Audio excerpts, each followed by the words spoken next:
Pawns are the soul of chess, and when you take a look at the pawn structure, you can determine what the plan is in the position. And in this video, that is exactly what I'm going to teach you. So let's start with this example right here. I want you to take a look at this position, and I want you to come up with a plan. You can pause the video, you can try to come up with a plan. What are White's main ideas in the position? What is White trying to accomplish here? But I'm going to tell you right now what White is trying to do. So the correct idea and the correct plan for the white pieces is actually to execute this move c5 in a lot of positions. How do we determine that c5 is the correct idea? I understand that it's not possible right now. First and foremost, there's a whole horse on c5, so we cannot push the pawn. However, this is White's main goal in this position.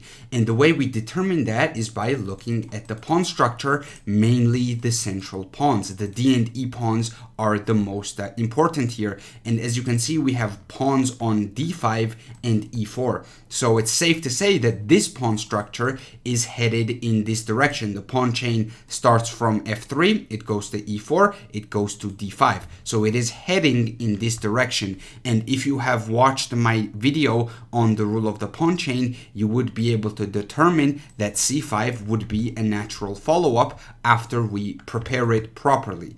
However, this position is a little bit different because here we have pushed our G and H pawns. And the thing is, isn't our main idea to attack the black king? Well, I wouldn't exactly say that attacking the king is the main idea. If we get an attack on the king with h5, let's say after h5 opponent plays a move like knight to e8 or something like this is totally fine. We can go hg6. We can already win this pawn, but it's better to start with queen to d2, attack this pawn further and bring the queen in instead of the rook. So this is already a very nice attack for the white pieces. However, the main idea of this move pawn to h5 is actually not to attack the black king, because if the idea was to attack the black king, h5 would be a very bad move because black can just simply play g5, and after g5 black closes down the whole king side, and that's it. Your attack has been thwarted because the position has been closed down. Now you can try to sacrifice some stuff over here. You can go knight h3, but the problem is black has f6 always, and you're not going to be able to sacrifice anything on g5. The main goal of h5 is not to attack the king. It's one of the goals, but the attack itself can easily be stopped with g5. The main goal of h5 is to bait out this move g5. The reason why we want to bait out this move g5 is because we want to lessen black's influence over the f5 square. Once g5 has been played, the pawn on g6 no longer controls f5. And after g5 has been pushed, these two pawns are clamping down on f5, which means that f5 pawn break does not exist for black anymore. So black's main pawn break in these types of positions, the rule of the pawn chain, try to follow the pawn chain. The pawn chain starts at c7, d6, and it goes to e5. So black's follow-up in this position logically should be f5. However, after g5, that's no longer possible, while we can still set up our idea of b3, a3, b4, which is exactly what I'm going to show you. So the exact moves don't really matter here. I'm just trying to show you the idea.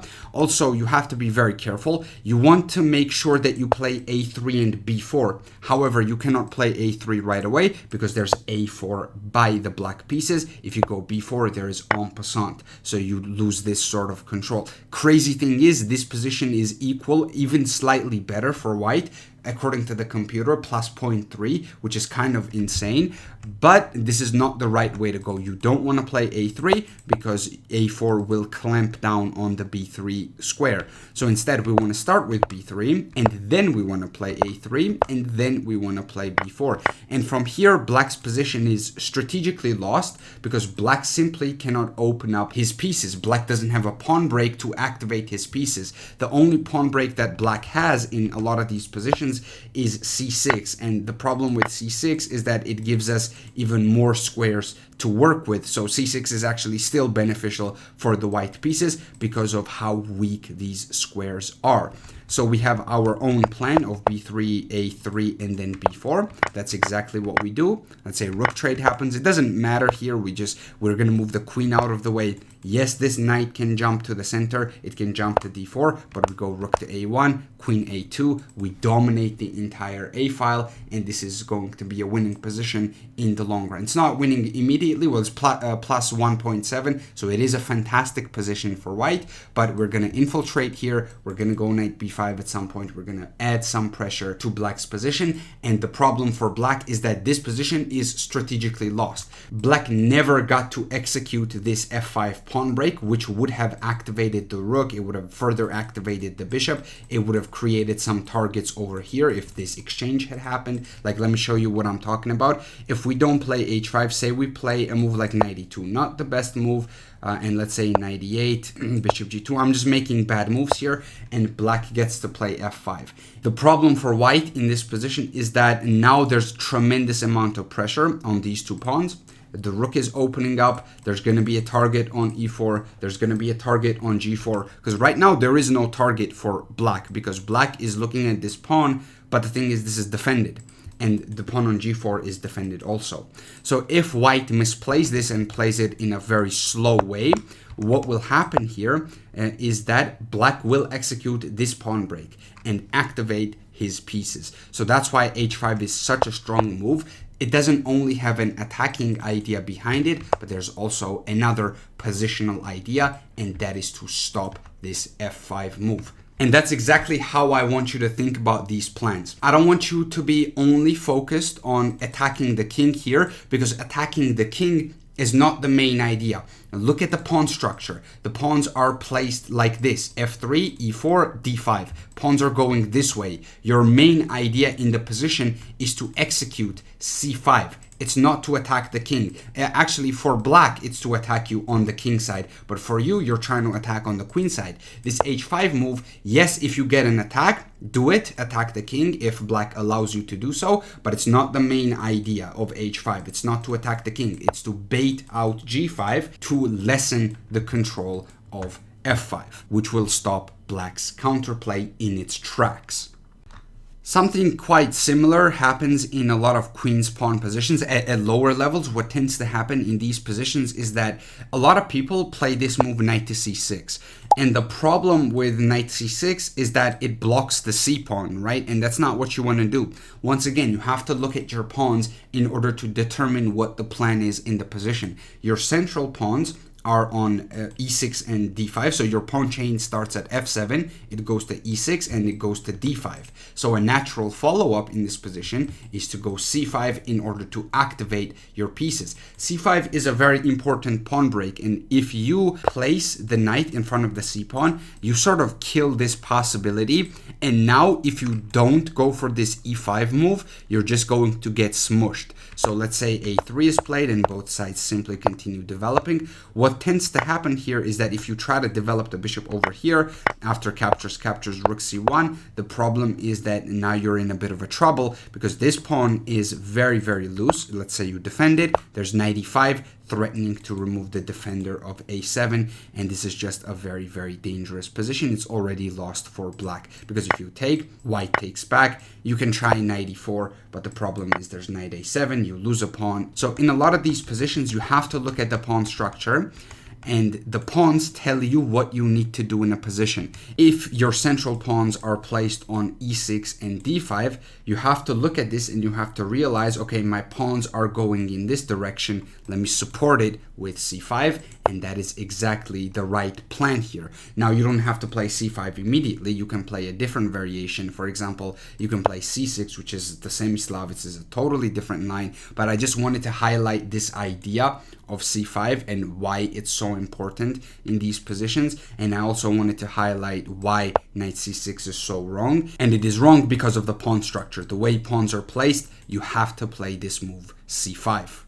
This idea of using the pawns in order to come up with a plan is universal in almost any closed position, and I will talk about open positions later on. Let's take a look at this structure right here. I'm not going to talk about this for too long because I've already shown examples of this earlier in this video, but in a different structure. If you just take a look at the pawn structure, your pawns are going this way, right? You have to look at the central pawns, d4 and e5. They're going this way. So this whole pawn structure is going this way in the direction to the king side. So what would be a natural follow-up here? This move f5, right? Because that's exactly what we want to execute, because with f5 we would basically open up our bishop because this pawn would be gone, and after we capture here on e6 or we go f6, we also kind of open up our rook and we can start an attack on the black king. So our main goal in this position is to go for f5, but we can't go for f5 because of this knight on f5 itself. It's blocking our pawn. So what do we do here to get rid of this knight? Yeah, simple. We play g4, and once we play g4, say this knight goes to h6, we can play f5 immediately. We can even defend this pawn right here with a move like h3, and let's say a move like bishop to d7 is played. We can start to bring our queen over. We don't have to rush with this. We can play it at any moment, like rook to c8. We can go f5 right now. Captures, we capture on h6. Takes here, we capture back on f5, and now we're threatening queen g3, we're threatening f6. We have to be a little bit careful. We don't want to get our queen lost. And now this king is extremely weak. It has to move over to the corner, and our attack simply continues. We can go queen to, no, okay, not queen h4 because it's covered, but we can go queen f2, queen f4, and then try to get over here. We can push the pawn to f6, then go queen h4. With f6, we also open up our bishop. So rook g8 here, f6, we open up our bishop. We can try to go after this pawn on h7 with checkmating threats, of course. So this is a very nice example of how to use pawns in order to come up with a plan. You have to look at your central pawns and where are your pawns headed towards. Your pawns are looking this way, and you want to execute f5 because you want to open up this side of the board. You want to open up your rook, you want to open up your bishop, support it with g4. You can go h3 to defend it, or if the knight goes back over here, you can even go f5 right away. And this is how you use pawns in order to come up with plans and ideas.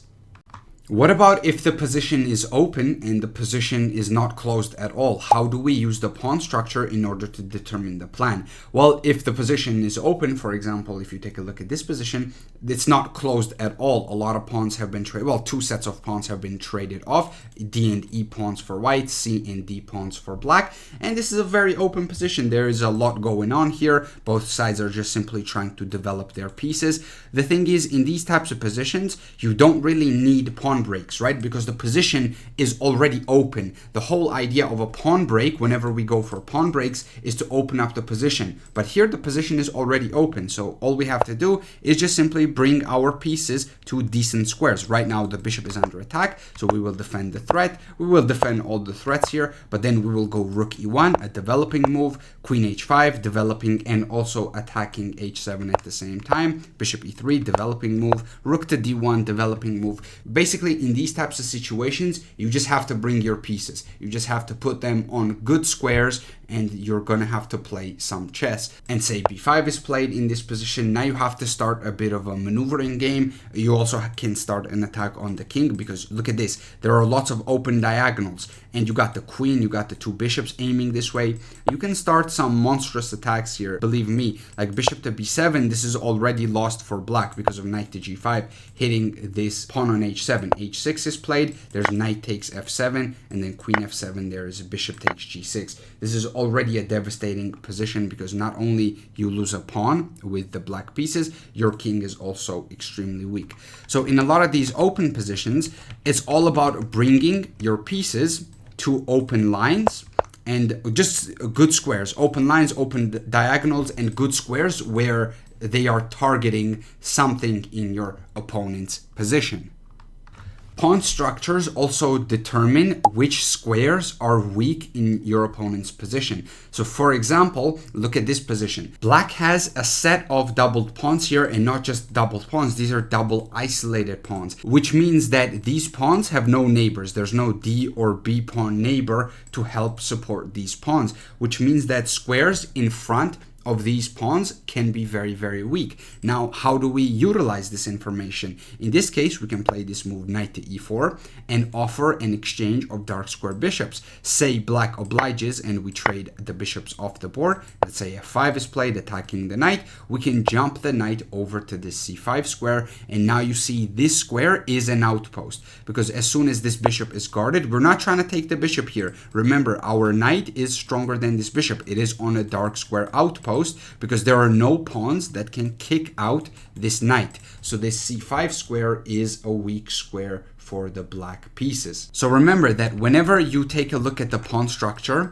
you have to be able to determine which squares are weak. So if I were to show you this position right here, I want you to be able to tell me at the snap of a finger which piece trades are beneficial for white and where do you want your pieces to go. So in a lot of these positions, in order to determine that, you need to look at the pawns. You need to determine weak squares on the board, such as c5. You need to determine how you can occupy this square, and you can go there with your knight, but there's a possibility that this bishop might be able to challenge this square later on, like the rook moves to e8 and then this bishop goes to f8 in some lines in order to challenge the knight. Okay, well, trade the bishops off the board, get rid of the bishops, and then you can occupy this square. Well, in this case, technically knight f6 is a better move. This transformation of the position is better, ironically, but the point that I'm trying to showcase here is not knight f6, but the point that I'm trying to showcase here is that there are weak squares in the position, and you can determine them by looking at the pawn structure. For example, double isolated pawns. You can determine that this square is weak right here.